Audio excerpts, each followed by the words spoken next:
kunin na natin yung ating all-purpose cream. Meron ng 2 hours. Magandang gabi sa inyong lahat. Gagawa tayo ng ice cream na mango yung flavor. Dito sa ating plate, ayan, nandyan na yung ating flavor na mangga.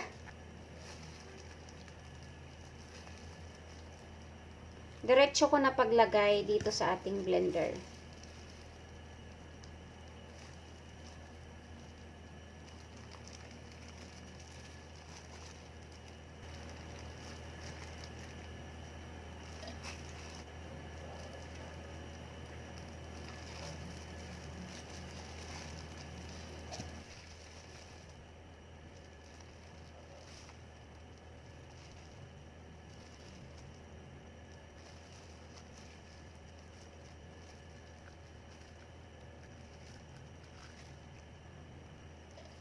Tapos ito guys, yung sa gitna, sayang naman to pag hindi natin gamitin. So, ihahalo rin natin dyan.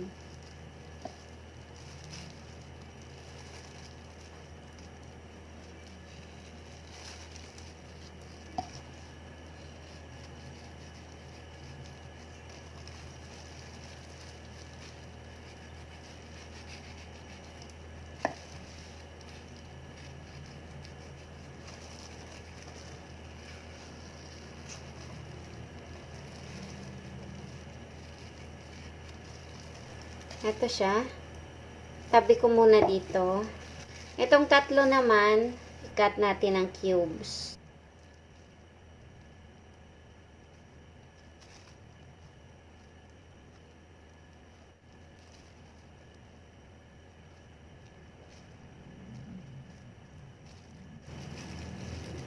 Ayan.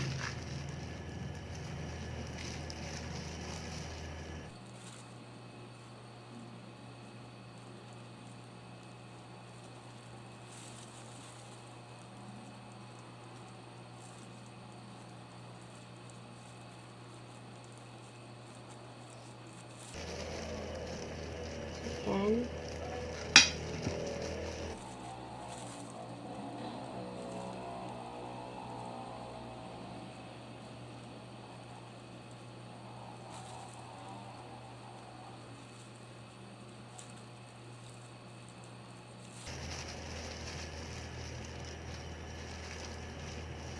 Okay guys. Ayan, tabi ko muna ito. Ayan, i-blender muna natin siya guys. Takpan lang natin.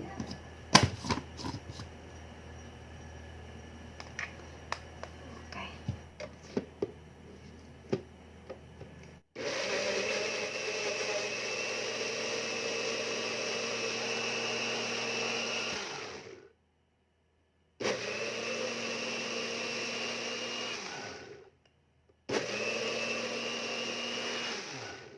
Ayan, okay na siya.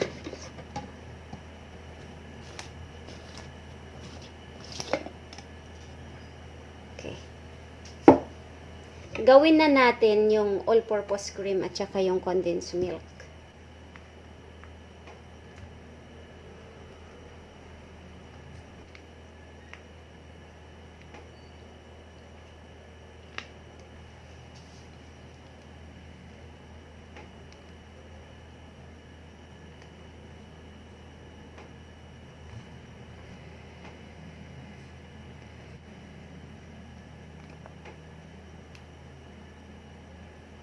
Ito yung ating all-purpose cream na 2 pack. Isali na rin natin dyan kaagad yung condensed milk na 168 ml.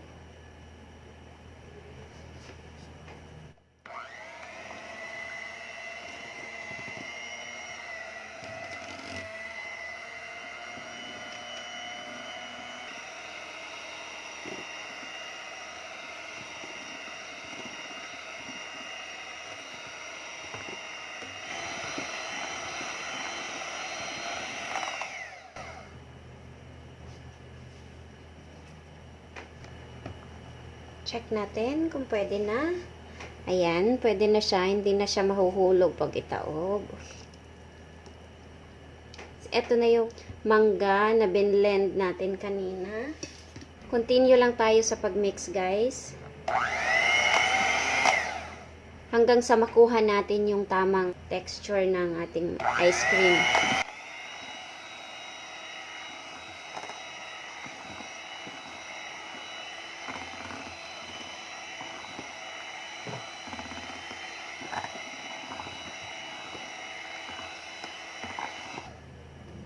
Tapos, i-mix muna natin para mahalong maigi yung nasa gilid-gilid.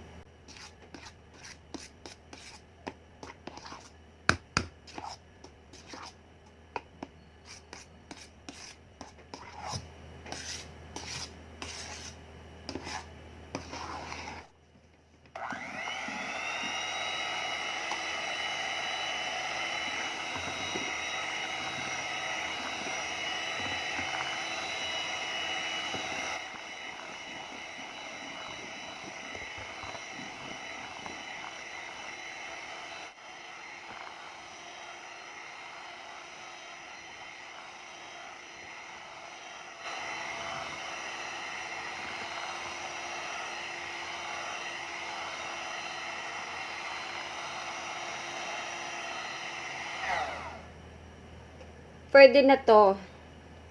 Ayan. Tingnan nyo guys. Diba parang kalahati lang naman kanina yon, pero ngayon, puno na siya. Dumadami siya kapag ka nalagay yung prutas. Tapos na blend na mga 10 to 15 minutes or more than 15 minutes. So, pwede na to. Isalin ko na siya sa lagayan.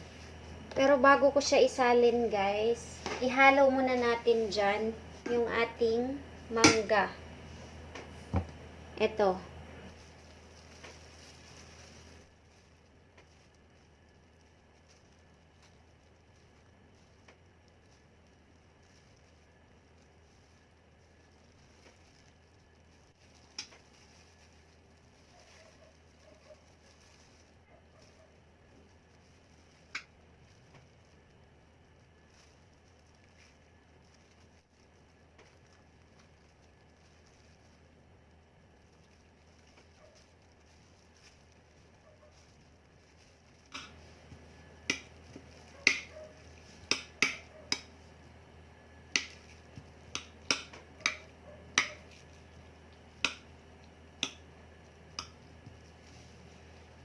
Ihalo na natin yung mangga. Tapos, magtira ako ng konti para doon sa taas. I-mix lang natin siya.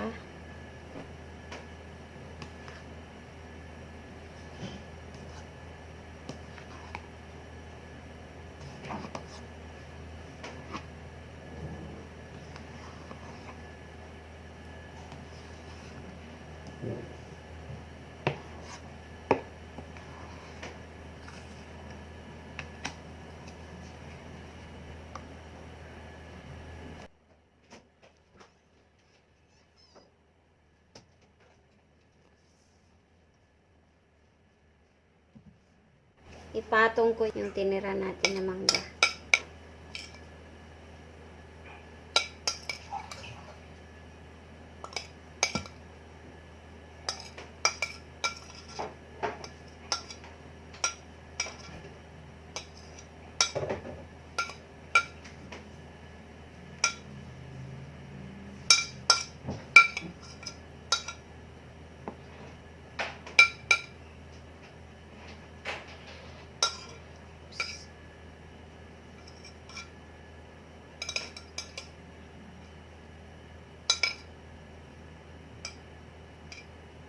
Press ko ng konti kasi punong-puno.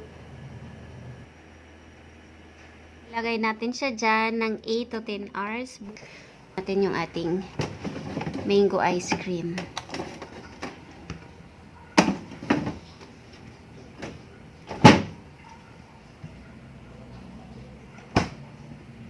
Itsura pa lang niya guys, parang ang sarap-sarap. Kasi may mga mango sa taas.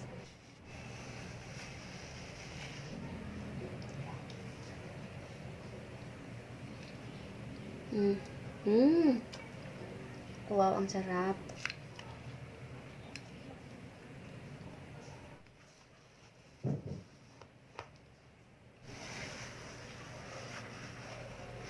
Wow. Ayan, oh.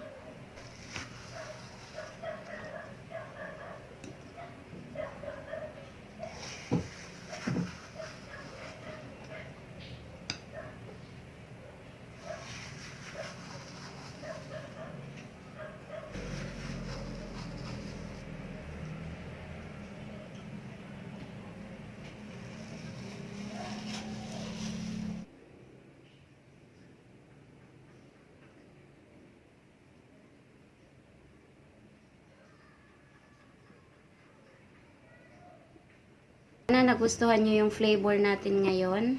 Sa mga hindi pa nakapag-subscribe sa aking channel, i-click nyo na yung subscribe sa baba, tsaka yung bell button para ma-notify kayo every time na may bago akong upload ng mga videos. Ayan na muna guys. Maraming salamat sa inyong panunood. Bye!